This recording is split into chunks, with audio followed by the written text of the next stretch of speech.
आज हम देखने वाले हैं 10 MCQ। ये MCQ एमटी पब्लिकेशन के an NCERT at your fingertip इस बुक से लिए हुए हैं।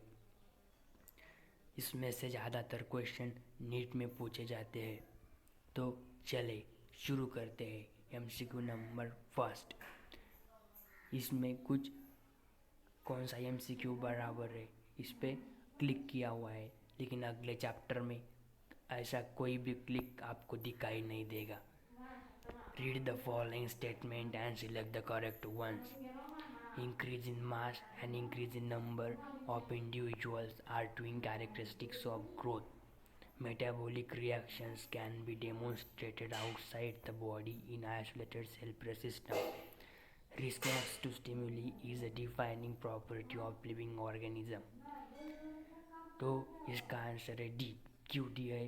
क्योंकि ये तीनों स्टेटमेंट जैसे NCERT में वैसे इधर रेफर किए हुए हैं। ये तीनों स्टेटमेंट करेक्ट है और हमको पूछा है कौन से करेक्ट स्टेटमेंट है, इसीलिए डी ऑप्शन करेक्ट है। Increase in mass and increase in number of individuals ये ट्विन कैरेक्टर्स नहीं है ग्रोथ के। क्यों? बिकॉज हम ग्रोथ को क्या कंसिडर करते हैं? इंक्रीज इन मास। वैसे माउंट्स बाउल्स यानी मोटा खड़क वो भी ग्रोथ होते हैं, उन पे कुछ लेयर जमा होती है सॉइल की, यानी वो भी लिविंग है क्या? नहीं। इसलिए increase in mass and increase in number of individuals are twin characteristics of growth.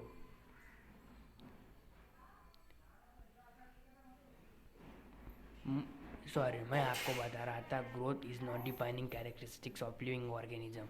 यहाँ उन्होंने दिया हुआ है growth and reproduct increase in mass and increase in number of individuals are twin characteristics of growth, तो ये सही है। A living organism is unexceptionally differentiated from non-living structure on the basis of reproduction, B. growth and movement, C. interaction with environment, D. responsiveness। तो इसका answer है D. responsiveness, because reproduction इस हमारी NCERT book में कुछ example दिए हैं जो कि लिविंग है लेकिन वो रिप्रोड्यूस नहीं कर सकते, जैसे worker, infertile human couples and mules.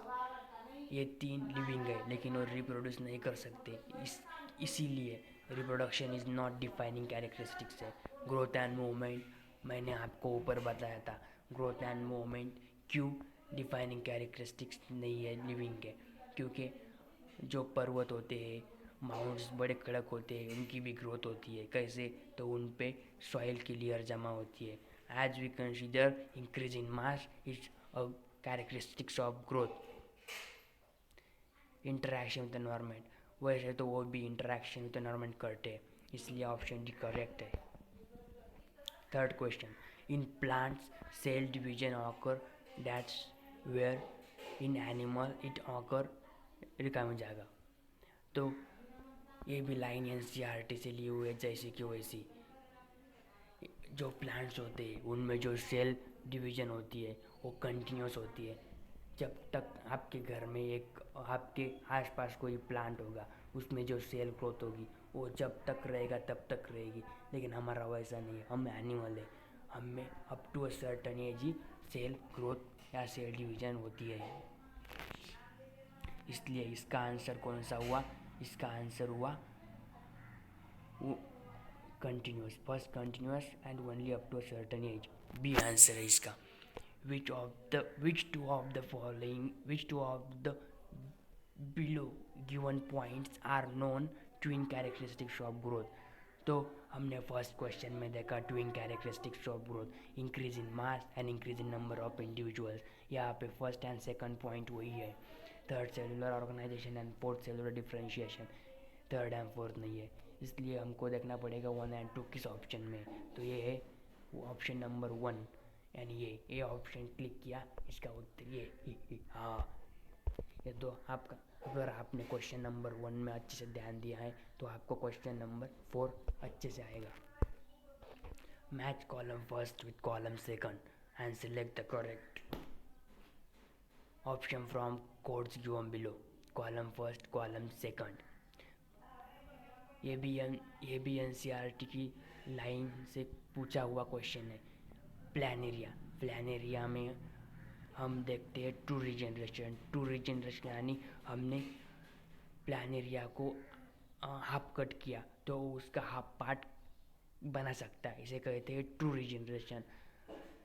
हम प्लान एरिया को देखने वाले हैं किंगडम प्लांटी में, नहीं सॉरी किंगडम एनिमलिया में, क्योंकि ये एनिमल है। और एक किस फाइलम का है, ये प्लैटेलमेंथस यानी फ्लैट वर्म। तो ये ट्रू जनरेशन यानी 4। फंगी असेक्सुअल स्पोर, एनसीईआरटी में ये भी दिया हुआ है, fungi reproduce by asexual spores. Yeast and hydra by budding and amoeba by binary fusion. Fungi fragmentation से भी होती है, इसीलिए बी ऑप्शन के 2 और 4। अब हमें देखना पड़ेगा ये कहाँ है, तो प्लान एरिया का 4 किधर है, ऑप्शन बी, इसका आंसर है option B. 6th question, which of the following groups consist of organisms which multiply by fragmentation? ये भी एनसीईआरटी की वैसी लाइन है। यहाँ पे देखो, अर्थवाम, अमीबा, फंगी। अर्थवाम फ्रैगमेंटेशन से नहीं होता, अगर अर्थवाम को आधे से कट किया तो उसका आधा पार्ट नहीं बना सकता। अमीबा भी नहीं है, फंगी है, अर्थवाम नहीं। Fungi, filamentous algae and protonema of mosses. Yes, ये option C is correct, fungi, filamentous algae and protonema of mosses. Question number 7, which of the following organism do not reproduce. मैंने आपको question number शायद 5 में बताया था कि mules, worker bees and infertile human couples ये reproduce नहीं कर सकते, इसलिए हमारा आंसर हुआ डी। म्यूल्स क्या होते हैं, म्यूल्स ये हम 12th में देखेंगे। ये कैसे बनते हैं, इंटरस्पेसिफिक हाइब्रिडाइजेशन, यानी क्या अलग अलग स्पेसीज को ये क्या करते हैं, इसका सेमन उसमें डालते हैं और कुछ तैयार करते हैं, इसे बोलते हैं म्यूल्स। तो म्यूल्स कैसे बनते हैं, एक घोड़े लेते हैं और घोड़े का सेमन लेते हैं और उनसे बनता है म्यूल्स। Interspecific hybridisation. वर्कर बीज यानी जो हमारी 3 टाइप की मधुमक्खियाँ होती है, इनमें वर्कर बीज होते हैं, वो रिप्रोड्यूस नहीं कर सकते। और लास्टली इनफर्टाइल ह्यूमन कपल्स, यानी हम उसे गावराम भाषा में बोलते हैं चक्के, जो तालियां बजाते हैं by fault, sorry for them, और रिप्रोड्यूस नहीं कर सकते। अब वो भी हम देखेंगे health and disease chapter 12th में। रीड द अब question number 8, read the following statement and select the correct option. Statement 1, statement 2, reproduction cannot be considered as defining property of living organism। एक करेक्ट स्टेटमेंट है। क्यों नहीं defining property of living organism की, हमने आपको बताया था कौटिया, क्यों नहीं है, क्योंकि ऊपर का क्वेश्चन है उसमें बताया था कि mules, infertile human couples and worker bees do not reproduce, लेकिन वो लिविंग है ना, इसलिए reproduction is not defining characteristics of living organism। First statement correct। Statement second, there are many living organisms which do not reproduce, that is mules, worker bees, infertile human couples। तो इसका reason भी सही है, इसलिए both statement 1 and statement 2 are true and statement 2 is the correct explanation of statement first। बरोबर 8। अब इसका answer है ए, क्वेश्चन नंबर 9। अब हमें क्वेश्चन नंबर 9 देखना है। अरे इसमें तो ये इमेज भी आ गई है, देखो ये है हमारा प्यारा सा डॉगी, बहुत क्यूट है। Which of the following statement regarding the response of living organism to external stimuli is correct? The external environment stimuli can be physical, chemical or biological। एक correct statement है। organisms from the prokaryotes to the most complex eukaryotes can sense and respond to external stimuli.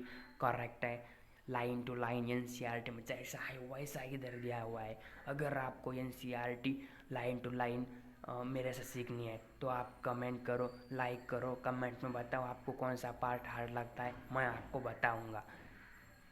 C, कंसिवनेस and responsiveness to external stimuli is defining property of living organism। ये भी correct है, यानी option D, all of these are correct statement. Question number 10, the statement nothing lives forever at life continuous illustrate the role of. इसका role है reproduction. क्यों? Because इसका मतलब देखो, नथिंग लाइव्स फॉरएवर, कोई भी, मेरे को बताओ, आप यहाँ 100, 200, 1000 साल तक रहने वाले का नहीं, लेकिन आपसे जो प्रोजेनी तैयार रहने वाली है वो रहने वाली है, वो आगे आगे बढ़ती जाएंगी, इसीलिए वो कैसे होगी, वो होगी रिप्रोडक्शन के, इसीलिए उसका आंसर है डी। अब अगले 10 क्वेश्चन हम अगले वीडियो में डिस्कस करेंगे। अगर आपको इस 10 क्वेश्चन में कोई गलती नज़र आई होगी तो कमेंट करो, अगर वीडियो अच्छा लगे तो लाइक करो, अगर ऐसे वीडियोज़ आपको और चाहिए तो सब्सक्राइब करो। Thanks for watching, bye bye. I am Gauta's friend.